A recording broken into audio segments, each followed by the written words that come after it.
If you thought our previous list was all we conjured up this year for new heroes, you'd be sorely mistaken. Between DC and Marvel, there have been a ton of new heroes this year, so we have 10 more coming your way. I'm Amanda McKnight. And I'm Adam Andrews, and this is the top 10 newest superheroes from 2023, part 2.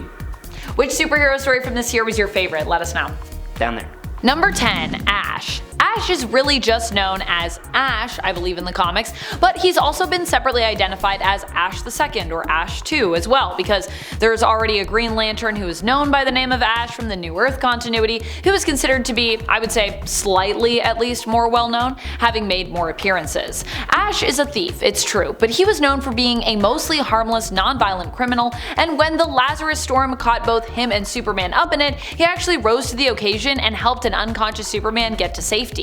However, he's still definitely learning how to be a hero, I'd say, if he's on that path. Superman, you see, was in the middle of apprehending him for stealing when the storm hit. And although Ash had helped Superman with the fallout from this storm, rescuing people and rounding up criminals, Superman said that, well, he'd still have to report him to the authorities for his earlier misdeeds. Ash then pretended that the powers he'd gained from the Lazarus Storm had worn off, and after Superman handed him over to the police, that revealed they actually hadn't, and used his powers, of course, to escape, stealing Superman's abandoned cape afterwards. Ash made his first and, I believe, only appearance thus far in Lazarus Planet Assault on Krypton issue number 1 in January, and was created by C.S. Picot and Scott Godlewski. And friends, before we move on to our next spot on this list, if you love what we do here at Top 10 Nerd, if you love when we talk about superheroes, we got a superhero playlist for you and you can check that out. Number 9, Ironfire. First introduced in the Sins of Sinister timeline, John Ironfire became so damn popular that he made it into the Earth 616 timeline. So while the idea for this character was first seen in 2022, the actual 616 Ironfire came to us in X-Men Red Volume 2 number 11 in May 2023, and while it may be cheating, I am totally going to use him because he is awesome. Ironfire is a mutant from Morocco with the power to turn his blood into metal that he can then control. In one of his first appearances, Ironfire uses his powers to create metal claws, kind of like Wolverine, but his abilities are so much more than just making claws. Ironfire can use his metal blood to create horns, armor, and he's even created molten bullets that he can shoot at enemies. During Sins of Sinister, he serves as a right-hand man to Storm in her Brotherhood and lives hundreds of years into the future, eventually looking a lot like Odin. It's actually really cool. After the conclusion of Sins of Sinister, he arrives in the main 616 continuity, where it is revealed he is a member of the White Sword's 100 Champions, an army that wages an eternal battle in the land of Amenth. Ironfire is the last of these warriors, arriving on Morocco with the White Sword's blade Purity. He warns the Iraqi mutants that Genesis, the wife of Apocalypse, is coming to conquer the planet, and he stands with them. Number 8, Marge. Marge was a new hero from Subatomica. Not a place we go very often lately in the comics, I would say. She made her first appearance in the 2023 run of Scarlet Witch in issue number 3, first appearing in March of the same year. She was created by Steve Orlando and Sarah Pichelli. She's one of the folks who was in desperate need of help with no one else to turn to, and so, of course, Wanda's last door appeared before Marge, who chose to walk through it and found herself transported to Lock Hill, New York, and to Wanda's magic emporium there. Marge was one of the last survivors of her people, the Tri-Fan, who came from, of course, Subatomica. She was searching for an artifact known as the Sword in the Star that would help to rally her people against alien invaders known as the Nilan, who sought to conquer Trifa and claim it as their own home after eradicating the Tri-Fans. No longer blood-related, but still sisters, Polaris and Scarlet Witch teamed up to help Marge in her quest, and succeeded in helping her find a symbol that could be used to rally her people. Number 7, Tuva 2. In Marvel Comics, there is a race known as Luminous, aka the Watchers. They were the first advanced species of the universe and committed themselves to observing and compiling knowledge on all aspects of the universe without any interference. Now, the most famous of these Watchers would be Uatu the Watcher, who hangs out on Earth 616's moon and just kind of observes, occasionally showing up when a story is going to be really big, or at least that's how it used to be. We have seen other Watchers before as well, but this year's Ben Grimm miniseries Clobber in Time introduced us to Tuva 2, the Banished One. Now, not a whole lot is known about him at first, except that he is battle scarred with some cool armor, various cybernetic enhancements, and a futuristic looking arsenal. It's later revealed that he broke away from the other Watchers seeking to become a god, and therefore assisted the new multiversal villain known as Ogdu Phraze. But Phraze is a villain, so when Phraze betrayed Tuvatu and stole his all-vision powers, the Banished One decided to join up with the Thing to help stop Ogdu Phraze once and for all. Number 6. Zephyrus. Zephyrus was a goddess who ended up becoming part of Mary Marvel of the Shazam family's new pantheons of gods. Zephyrus was known before that as an Olympian goddess of the West Wind. While it's presumed that in canon this of course would make her ancient in terms of how long she'd actually been around in the story, in regards to her first appearance in the comics themselves, she hadn't made herself known until 2023. She made her first appearance in Lazarus Planet Revenge of the Gods issue number 4 in April of 2023. Number 5. Redwin. Marvel's new God series has been teased for months with backup stories in the pages of various Marvel Comics titles giving us glimpses into what's happening and the premise of this story. Each of the story's key players has shown up in these back pages, including what seems to be the main player, a guy called Win. Also known as Sir Redwin, Win is the avatar of the Powers That Be, an ancient entity or group that ultimately oversees all things strange and magical in Marvel Comics. Now, Win received the role of Avatar over a millennium ago, and has served faithfully in safeguarding the universe. Thanks to his long life and his knack for always landing in hot water somehow, he knows how to get himself out of a tight spot, even as he begrudgingly performs his duties.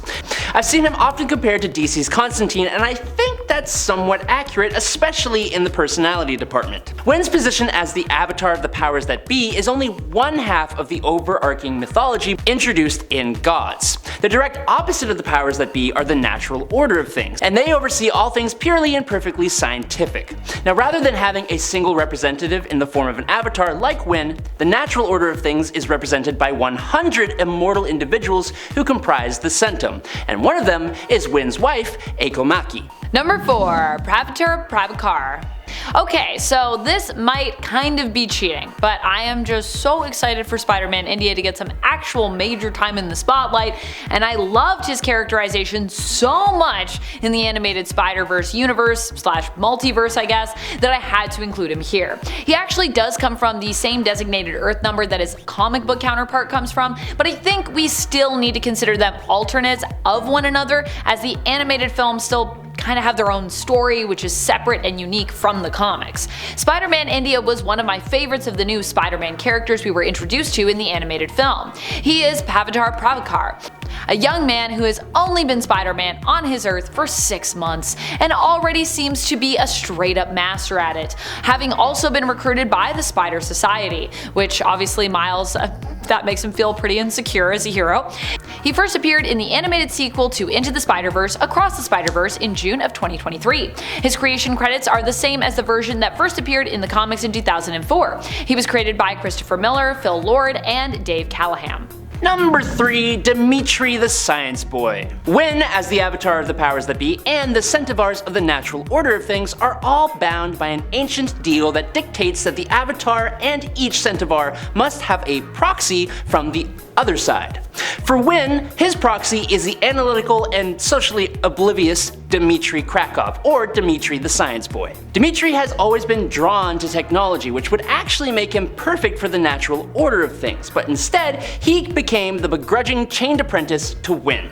Jonathan Hickman described Demitri as an orphan who fell into his path out of tragedy, and he's always been looking to find out what happened during a mysterious event that propelled him into the role he has now. What's cool is how Win and Demitri get sick of each other sometimes and will just go separate ways until they have to come back together, like when, thanks to Win, they both got thrown into a ghost prison, whatever that means, and Demitri got sick of Win, going to Sevalith and getting in a relationship with a vampire, while Win went to a hot spring for mystics in Jotunheim until they needed to come together once again for this story.